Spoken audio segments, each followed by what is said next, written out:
fiscal. Estamos en elecciones.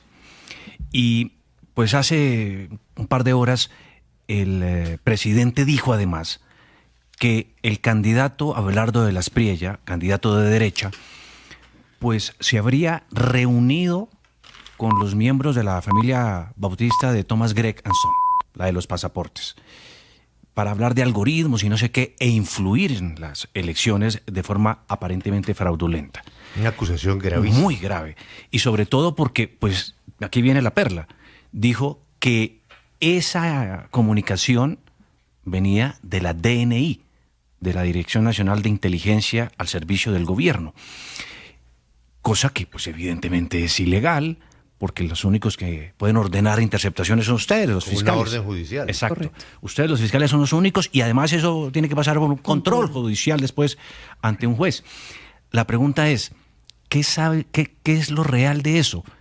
¿De verdad sí hay una investigación en ese sentido contra el candidato de la Espriella por reunirse con ellos? ¿Qué es lo que avalaría o no el que haya un proceso judicial en curso? Mire, vamos por lo primero. El trino del presidente es gravísimo. Es gravísimo porque la inquietud que a mí me asalta es cómo el presidente conoce de una interceptación y cómo con alguna tranquilidad menciona que la interceptación es de la Dirección Nacional de Inteligencia. Yo quiero recordar que nosotros tuvimos un proceso gravísimo por interceptaciones ilegales, que se conoció como las chuzadas, ¿no? Del que él fue víctima. Claro. Y por ese escándalo, porque no fue un escándalo, por esos delitos gravísimos, desapareció el Departamento Administrativo de Seguridad. Y fue reemplazado. Grabaron a la Corte Suprema de Justicia. Correcto. Y fue en épocas en que yo trabajaba en la Corte Suprema de Justicia, entre otras cosas. Y fue reemplazado por la Dirección Nacional de Inteligencia. Entonces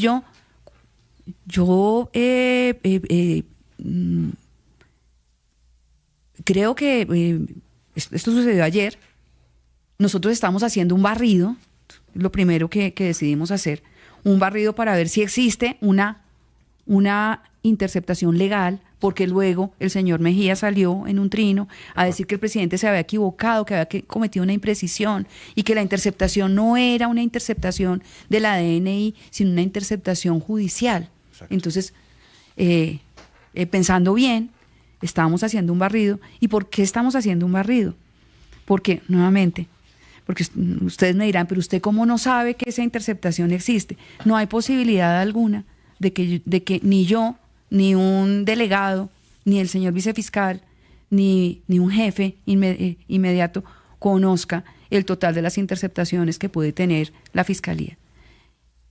Yo sabía que la pregunta me la iban a hacer y yo traje el dato.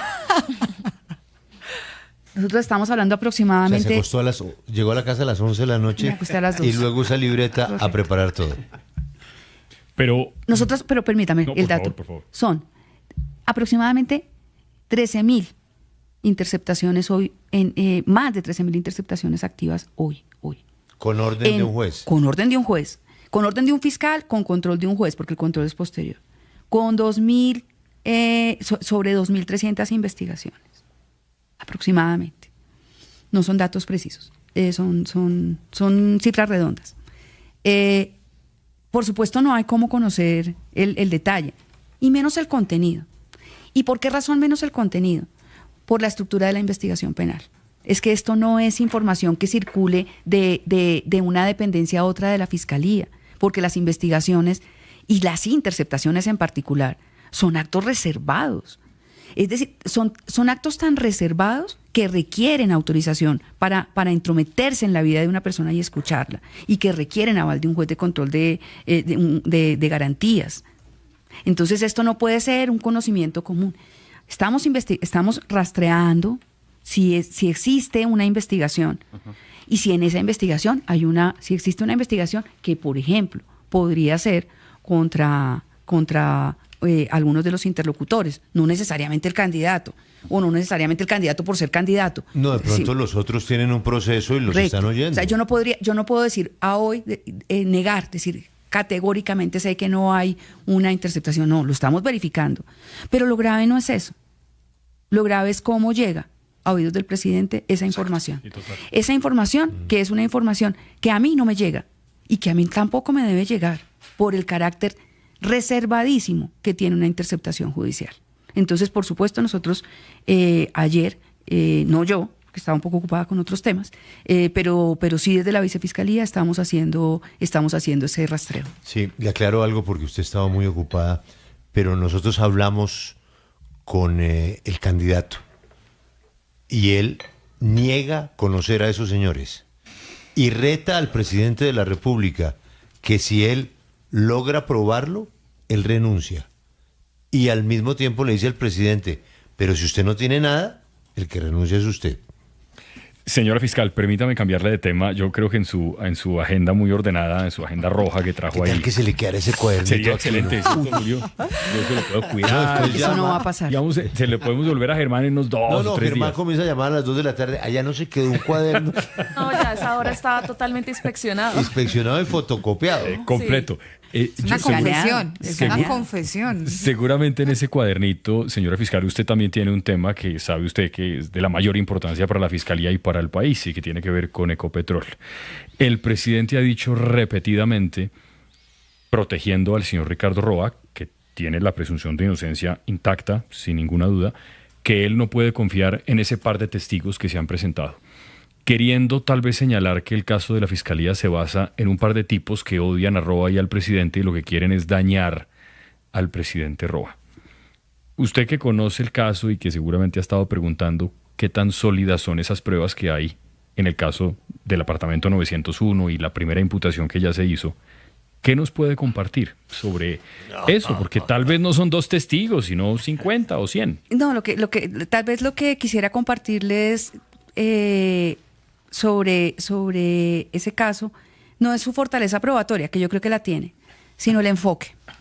Porque tal vez los medios, ustedes entre ellos, se han concentrado en el tema del apartamento. Pero si ustedes ven, el cargo que la Fiscalía formuló es un cargo por tráfico de influencias de servidor público. En realidad, lo que el apartamento estaría revelando es una relación. Es una relación que hay entre unas personas y cómo eso luego se traduce en una recomendación para una serie de negocios dentro de Ecopetrol. Ese es el centro de esa imputación. Entonces, cuando la descalificación se hace porque en teoría supone alguien que el señor quizá hizo la remodelación no es creíble o que es una persona que tiene unas relaciones complejas con personas complejas de Medellín, qué sé yo, por la razón que sea, está fijando la atención en un hecho que no es el hecho principal de esa imputación. El hecho principal de esa imputación tiene que ver con actividades contractuales de empresas vinculadas o bajo el dominio de Ecopetrol. Sí. Ese es el centro de ese caso. Es tal vez lo único que yo quisiera referir. No lo traía en el cuaderno, pero...